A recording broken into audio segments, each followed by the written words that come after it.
Shalom, shalom, bien-aimés dans le Seigneur, paix sur vous et que Dieu nous protège, que Dieu nous garde. Oui, bien-aimés, il y a dans la Bible, la parole de Dieu nous parle des offrandes, des offrandes que nous devons donner à Dieu. Mais nous savons tous quelle est cette offrande que nous pouvons donner à Dieu, parce que dans l'église, on nous dit de donner l'offrande à Dieu. Quelle offrande qu'on peut donner à Dieu pour que Dieu puisse l'agréer? Parce que Dieu est esprit et je ne sais pas, on doit quel genre d'offrande qu'on peut lui donner.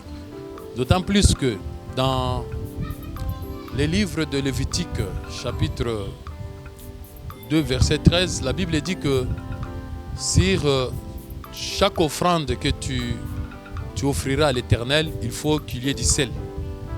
Qu'il ne manque pas du sel sur ton offrande. Mais bien aimé dans le Seigneur, on dit que cette loi est une loi à perpétuité.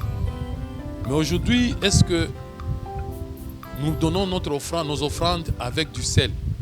Est-ce que nous ajoutons du sel sur les offrandes que nous donnons à Dieu?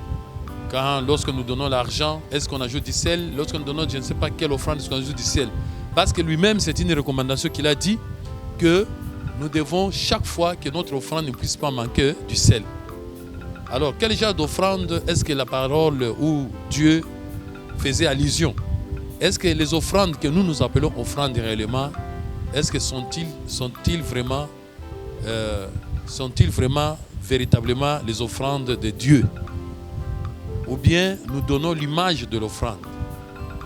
Et quand la Bible dit que ton offrande ne puisse pas manquer du sel, je ne sais pas, est-ce que c'est quel genre de sel et c'est quel genre d'offrande? C'est pour cela que nous devons savoir que un jour Jésus était entré dans un temple où les gens donnaient les offrandes. Jésus-Christ, en regardant les gens donner les offrandes, il y avait une veuve.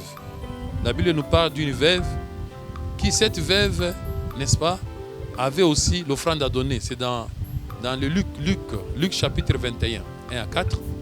Et Jésus observait comment et la manière que les gens devraient donner les offrandes. Et c'est lui qui devrait apprécier l'offrande. La Bible dit que Jésus, il a observé que beaucoup de riches, ils avaient donné des offrandes également, mais il y avait une veuve qui avait donné seulement 2 deniers. Et Jésus s'écria et dira, la veuve ici, de tous ceux qui ont donné les offrandes, c'est seulement la veuve qui a donné plus que tout le monde, qui a donné l'offrande agréée, que Dieu voulait. Et on lui a posé la question, pourquoi est-ce que cette offrande, c'était ça, l'offrande de la veuve qui était la véritable offrande? Jésus dira que c'est parce qu'elle a donné tout ce qu'elle avait pour vivre. Donc c'est-à-dire que l'offrande normale, qui ne doit pas manquer du sel, non seulement ça ne doit pas manquer du sel, mais il faut que ton offrande soit presque tout ce que tu as. Alors quel genre de choses que nous pouvons donner qui est égal à notre vie? C'est-à-dire l'offrande que Dieu agrée, c'est lorsque vous donnez tout ce que vous avez pour vivre.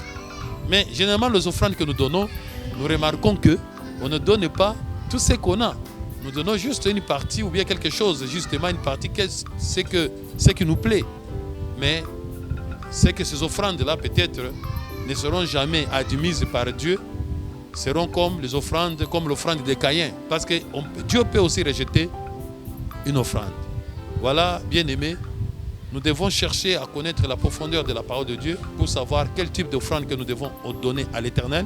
Parce qu'il y a un risque que nos offrandes ne puissent pas toujours être admises par Dieu et ne sont pas toujours arrivées auprès de Dieu parce qu'on ne sait pas réellement laquelle on doit donner.